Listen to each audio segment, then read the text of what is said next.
মূল উদ্দেশ্য মানুষের মধ্যে কোনো ভেদাভেদ তৈরি করা যাবে না। এখানে সংখ্যালঘু বা সংখ্যাগরিষ্ঠ সংখ্যালঘিষ্ঠ এই শব্দগুলোর ব্যবহার আমরা চাচ্ছি না। এই স্বাধীন বাংলায় যেন আমরা ধর্মের নামে হানাহানি মারামারি এসব দাঙ্গা সৃষ্টি না করি।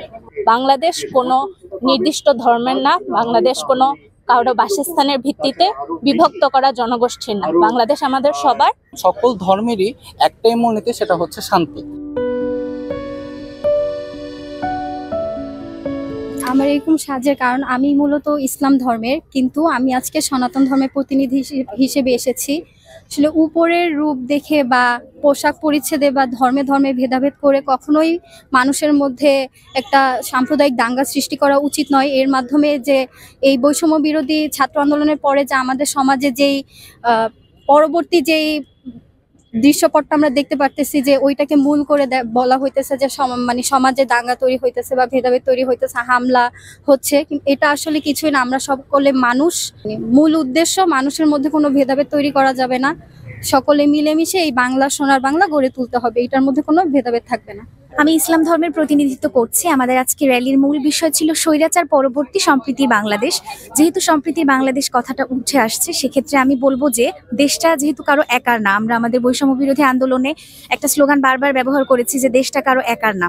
তো দেশটা যখন একার না, কোনো ধর্মের জন্য আলাদা না এই দেশটা, তো হিন্দু, বৌদ্ধ, খ্রিস্টান, মুসলমান সমস্ত ধর্মের মানুষরাই একসাথে মিলেমিশে আমরা একটা শান্তিপূর্ণ দেশে বসবাস করার জন্য ইচ্ছা পোষণ করছি। এবং এখানে সংখ্যালঘু বা সংখ্যাগরিষ্ঠ সংখ্যালঘিষ্ঠ এই শব্দগুলোর ব্যবহার আমরা চাচ্ছি না।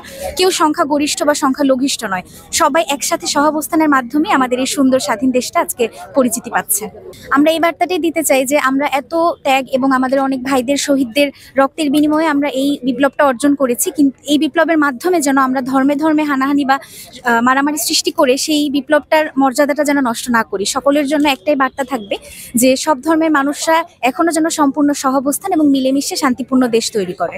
জি, আজকে আমরা নতুন একটি বাংলাদেশের ভবিষ্যৎ নিয়ে চিন্তিত যে আমরা কি আসলেই একটি সুন্দর ভবিষ্যৎ গড়তে পারবো নাকি, অসম্রাতাই ভাবে থাকতে পারবো নাকি। কিন্তু আমরা নিজেরা খুবই দৃঢ়ভাবে বিশ্বাস করি যে আমরা যদি সকলে এগিয়ে আসি, সকল ধর্মের ব্যক্তি সকলে নিজের জায়গা থেকে একটি বৈষম্য বিরোধী একটা অবস্থান করছি, এবং আমরা সাম্প্রদায়িক যত দাঙ্গা বা কোনো কিছু হতে দিতে চাচ্ছি না। আমরা সেসব জায়গা থেকে নিজেদের অবস্থান। আসসালামু আলাইকুম, আমি এখানে ইসলাম ধর্মের প্রতিনিধি হিসেবে দাঁড়িয়েছি। তো ইসলাম ধর্মের প্রতিনিধি হিসেবে আমি বলতে চাই যে আমাদের ধর্মে কখনো সংঘাতকে প্রশ্রয় দেওয়া হয় না। তো আমরা জাতি হিসেবে বাঁচতে চাই। আমরা ধর্ম হিসেবে একটি আলাদা ধর্ম হিসেবে আমরা পরিচয় পেতে চাই না, আমরা বাঙালি হিসেবে পরিচয় পেতে চাই। তো সবার কাছে একটাই আহ্বান থাকবে যে কোনো ধর্মেই সংঘাতকে প্রশ্রয় দেয় না। তো আমরা যেন এই পরিস্থিতিতে, এই স্বাধীন বাংলায় যেন আমরা ধর্মের নামে হানাহানি মারামারি এসব দাঙ্গা সৃষ্টি না করি। এই পোশাকটা আসলে কাওড়াই ধর্মের অবস্থিতি বাংলাদেশে না থাকলেও আমি একটি সম্প্রদায়ের প্রতিনিধি করতে এসেছি। আমি একজন মুসলিম। তো বিষয় যে আমরা যে কারণে আজকে র্যালি করেছি বা আজকে আয়োজন করেছি, সেটা হলো এই যে আমরা যে স্বাধীনতাটা লাভ করেছি, এই স্বাধীনতার পরেই একটি গোষ্ঠী খুব সোচ্চার হয়েছে যে আমাদের মধ্যে বিভক্তি সৃষ্টি করার। এই বিভক্তি যেন কখনোই সুসংগঠিত না হতে পারে, এই জন্য আমরা সকল ধর্মের প্রতিনিধিত্ব করে সেই সম্প্রীতির বন্ধনে এই সকল ষড়যন্ত্রকে নির্মূল করতে চাই। বাংলাদেশের মানুষ সবসময় সম্প্রীতি বজায় রাখতে পছন্দ করে, সত্যি কথা। কিন্তু আজকালকার প্রেক্ষাপটটা আপনি চিন্তা করুন।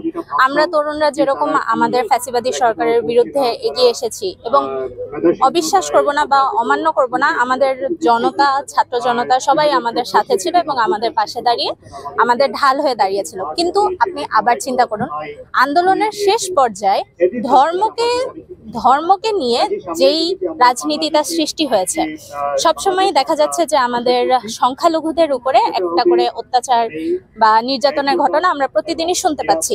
এই যে তাদেরকে কেন্দ্র করে তাদের বলা চলে যে তাদের ছাইয়ের উপর দিয়ে আমরা আমাদের স্বাধীনতার নতুন সূর্যকে কখনোই উঠতে দিব না। আমরা তাদেরকে আমাদের পাশে চাই, আমরা প্রত্যেকটা ধর্মকে আমাদের পাশে চাই।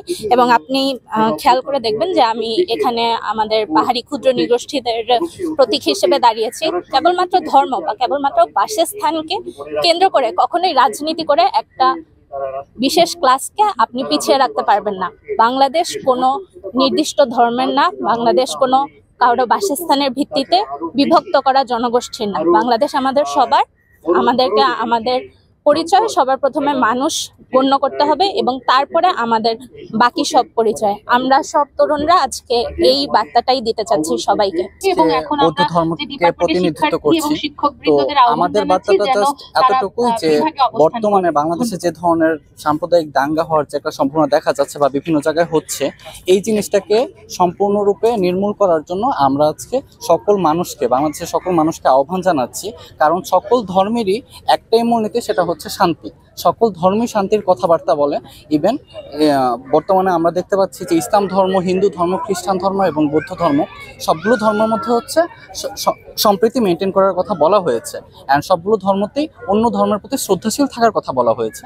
তো আমাদের বার্তা জাস্ট এতটুকুই সকলের কাছে যে আমরা আমাদের মধ্যে এই ধরনের ধর্মীয় ভেদাভেদ ভুলে সবাইকে মানুষ হিসেবে কনসিডার করে আমরা যেন একই সাথে শান্তিপূর্ণভাবে বসবাস করতে পারি অ্যান্ড যার যার জায়গা থেকে নিজস্ব ধর্মটা পালন করতে পারি।